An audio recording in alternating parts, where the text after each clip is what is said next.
I'm often asked, Bob, why do you need a budget? Hi, everyone. Bob with One Man and a Hammer, onemanandhammer.com. You know, many times when we ask somebody about their budget for their kitchen, for their bathroom, for their addition, some people kind of sit back and say, oh, I'm not giving you that information because they think, obviously, we'll spend every dime of it. But on the other hand, many people give that information. And I'll give you a good example. Was in a kitchen just yesterday, and I asked the lady, after some discussion, asked her about her budget, and she mentioned her budget was about $7,000 for a kitchen. And obviously that's not going to get much in this day and age.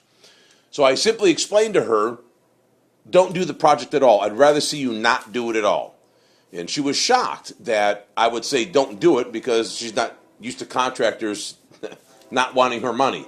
But when it comes to budgets, what's important to understand about budgets is this.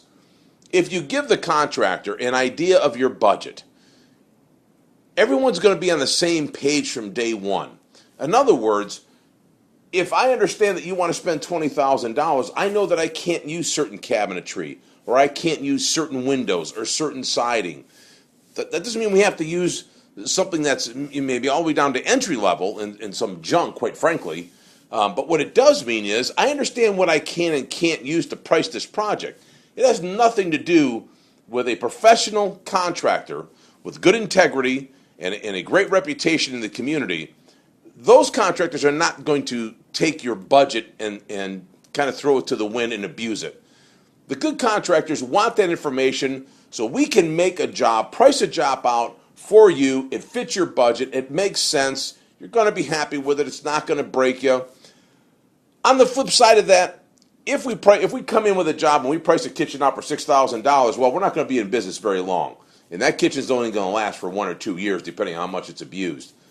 Bottom line is, when you talk to a professional contractor, when he asks you about a budget, maybe before he visits your home, think about the budget. What do you want to cap this out at? You don't go shopping for a car and not know what you want to spend, whether it's by the month or overall cost. Same with your home improvements. It's a huge investment.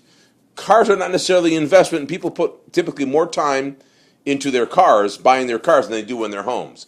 What I'm suggesting is understand, know your budget, know where you want to cap this off at, and I promise you that in the end, you're not going to be comparing apples and oranges if you are getting multiple prices. You want to compare apples to apples, and you got the same cabinetry, the same plumbing, the same windows, the same siding, no matter what project you're doing. Make sure you're comparing apples to apples. Otherwise, if you go out and get 3, 4 prices, it's just not going to make any sense. How do you make a decision? Bottom line, do a job, do some due diligence in the beginning. It's all going to work out in the end. Join me every Saturday morning, everybody, on 1330 a.m., the talk of the town on WELW.com, and 1330 a.m. if you're local. And that's from 8 to 9 on the Home Toolbox every Saturday morning, WELW.com and 1330 a.m. Thanks, everybody. We'll see you then.